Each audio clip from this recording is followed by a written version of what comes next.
2 நாளாக பாப்பாவுக்கு கண்ணு மேலே ஆயில்மெண்ட் மாதிரி போட்டு விட்டோம். ஏன்னா ஒரு பெரிய பரு மாதிரி இருந்துச்சு.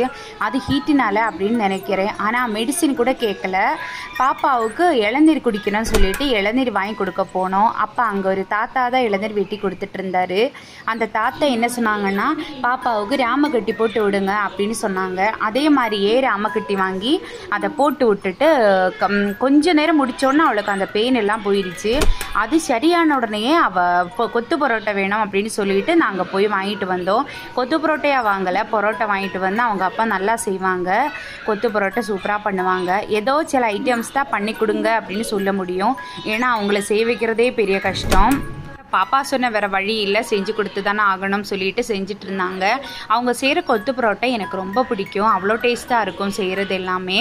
அவங்க செய்யும்போது எந்த திங்ஸும் இருக்கக்கூடாது கிச்சனில், அந்த ஒரு நிபந்தனை வைக்கணும். ஏன்னா கை தட்டுற மாதிரி எந்த திங்ஸும் இருக்கக்கூடாது அப்படின்னு சொல்லும். ஏன்னா அப்போது எல்லா திங்ஸும் எடுத்து வச்சதுக்கப்புறம் தான் கிச்சனுக்கே ஏறுவாங்க. எப்படியோ ஒரு விதத்தில் கொத்து பரோட்டா ரெடியாகி நாங்களாம் உட்காந்து சூப்பராக சாப்பிட்டுட்டோம்.